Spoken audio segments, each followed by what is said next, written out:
Hey guys, and welcome back to another episode of Federico Talks Watches. And since I've been gone for quite some time, I come back with a treat with my good friends. Well, I was going to say you're TGV, but you're not. And TGV from Theo and Harris. Obviously TGV from Theo and Harris and Christian from TGV. And whatever, you guys can figure that shit out. Yeah. And I got to edit that out now. Shit. What a weird start. I'll just keep it in. I'll keep it in. Obviously, you're a little bit rusty from your little break there. From your injured list break. Have you ever done YouTube before? I don't know. It starts like... Hello, welcome to YouTube. I'm TGV. It feels like I'm starting brand new. It's been like... I've released one video in the past 2 weeks. Oh, that's what you get. Yeah. Well, we're back. We're back. You're back. We're back. We're back. So let's do a quick wristwatch check. Yes. All right, why don't we start from this way? Because we've all got pretty much new watches. Yeah, I got the new Shumi, the little Shumi. Yeah, very happy. So good. I was staring at it before, genuinely. I actually can't believe how pretty that watch is. I didn't intend to buy it, but I just saw it and from Japan, and I just had to get it. Your wrist is really similar to mine, you know. So and then size, that is just female so attractive. wrist. Yeah. Little girl, we have girls' wrists. Yeah. You can keep that in. Yeah. Swearing in Italian is fine. It won't affect the CPM. What are you rocking? I'm wearing my dad's GMT Master, GMT2. Cool, awesome, faded kind of pink bezel there. I don't know. To me, this is one of the watches that I have a hard time. But you have to resize that when you borrow it, right? I know. Yeah, I definitely do. He's a couple. He's not links. See how it kind of is uneven there, but whatever. I just change it up a little bit. But I have a hard time taking it off. And Omega Seamaster pre-ceramic Pierce Brosnan version. I love that watch. I just tried it on while I was over here, and I've actually not appreciated it until I kind of just held it. It feels solid. It feels like you get a lot for your money. And I was never a lover of this watch. I kind of grew infatuated. We talked about it. Yeah. In TV. I'm so glad you went for it, man. Then I just kind of picked it up. When did you get that? 2 weeks ago. Oh wow! I didn't even realize it was that recent. Yeah. And I've got some pretty controversial comments. I'll keep to myself about it in the next video. Nice. But let's just say it feels a little better than a pre-ceramic sub. Ooh. Yeah, the bracelet. The bracelet. Yeah. The bracelet. And the clasp. And everything with the movement. Yeah, pretty much. Yeah. But next video. But this is another controversial one because I wanted to talk to you guys. About something, and maybe and I've shared the topic with you guys, and everybody's like, "Oh no, like why are you doing this to us?" But everybody's got to have noticed the resurgence Tudor's had as a brand. They're the hottest thing since sliced bread, and Tudor just came back I think 3 or 4 years ago, and I remember to the American market. To the American market, and I remember I was working at Richemont then, and I was seeing the new Tudor showcases being built in my accounts before it even before it being launched. What year was this? About 4 years ago. 4 years ago. Cool. And they came out and they're the hottest thing ever. Right. And I want to know why, because in Europe they're not really that hot. They're still seen as, and please don't kill me, guys. They're still seen as the poor man's Rolex. Really? They're not as popular over there? No, they're not as popular over there. And in fact, I think it has to do with marketing. I just want to talk to you, why do you think why do you think Tudor's so popular when it had the stigma as the affordable Rolex and now, people are just fawning all over it. I like them, I do like them, but I think there's something going on marketing-wise. Yeah. Good, that's a good point. Because Tudor was never seen as a luxury watch. Until the rebranding 4 years ago. But is it even now seen as a luxury watch or a high luxury watch, or is it just seen as a really, really desirable watch? The people that I see that are buying it and their impression on it is not that it's this super luxury statement or anything like that. Yeah. It's not the same thing as a sub. I mean, most people aren't referring to Black Base as their grail. It's almost like you'd be Rolex surprised without the status. Right. It's kind of free of that. Because I'm going to get flack for this too, but there is a vulgar side to the status of Rolex. Everybody sees Rolex as, you graduate school or you get a promotion. Everybody knows, you buy a Rolex. It's got that instant cachet. Tudor doesn't have it. It's almost it has all the badassery. But I feel I feel that people feel like it does have that. Really? I just when I'm interacting on Facebook. People refer to the Black Base as their grail piece, and listen. It's a great watch, and if it's a grail, fine.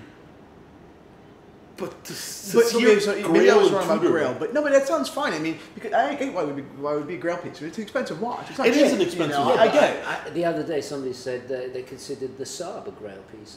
Grail can be anything.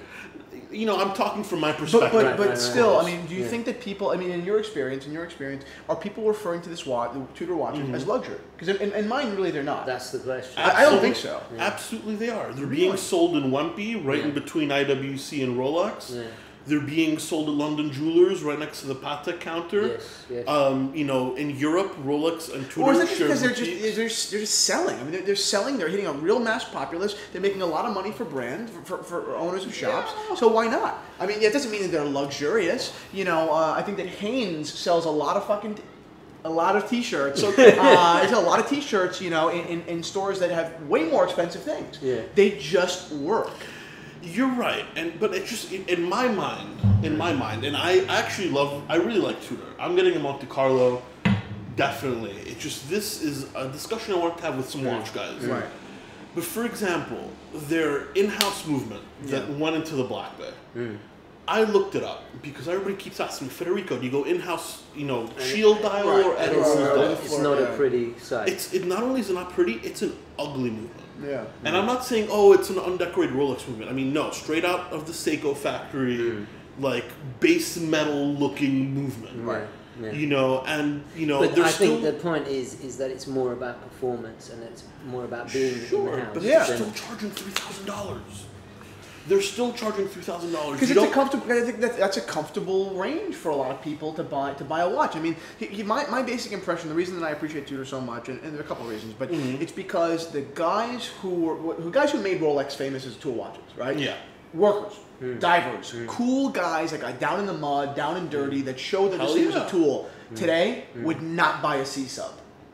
They're going for a Black Bay, in my opinion. Absolutely. It's more affordable. It's more kind of just average guy. It takes a beating. Well, I think that's the watch. I'm going to go further. They're not going for a Black Bay either. They're going for an SKX. They can go for an SKX, sure, right. But also true that there's an element of excitement about their designs. I find their designs refreshing.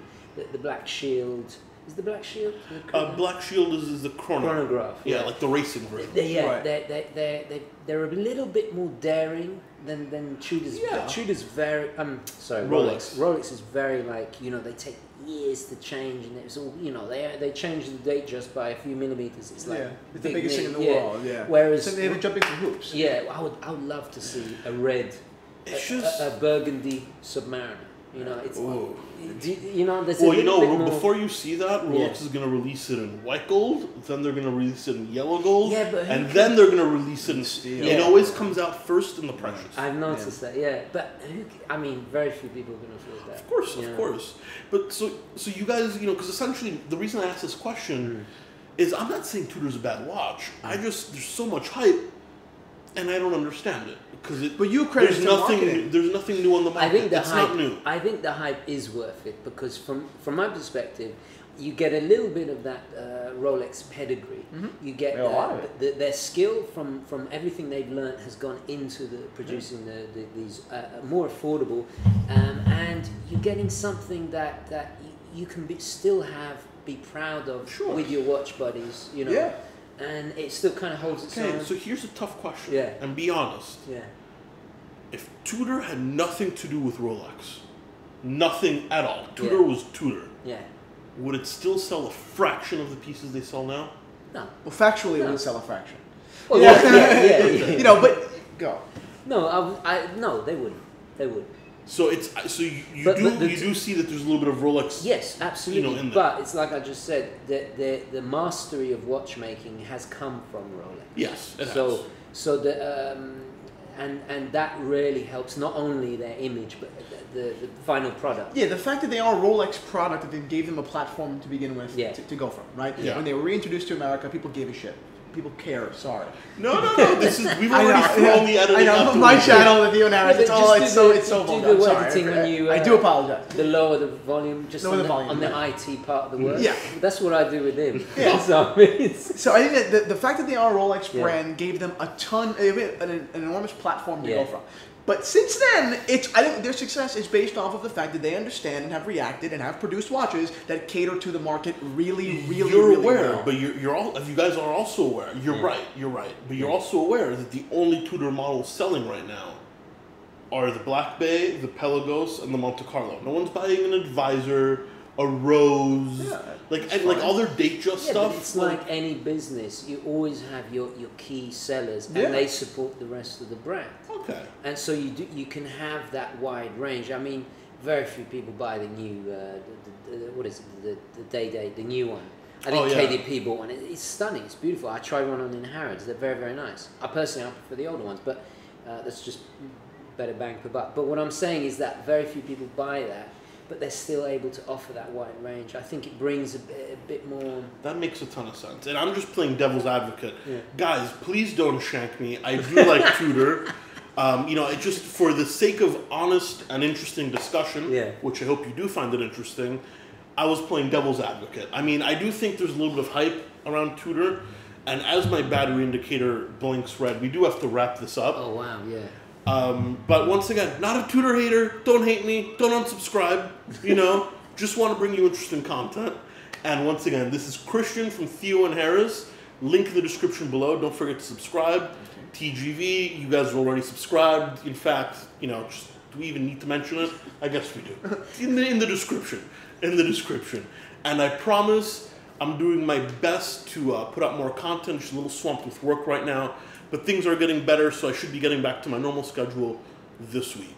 Thank you so much, and I'll catch you guys in the next one. Thanks for watching. Ciao. Take care.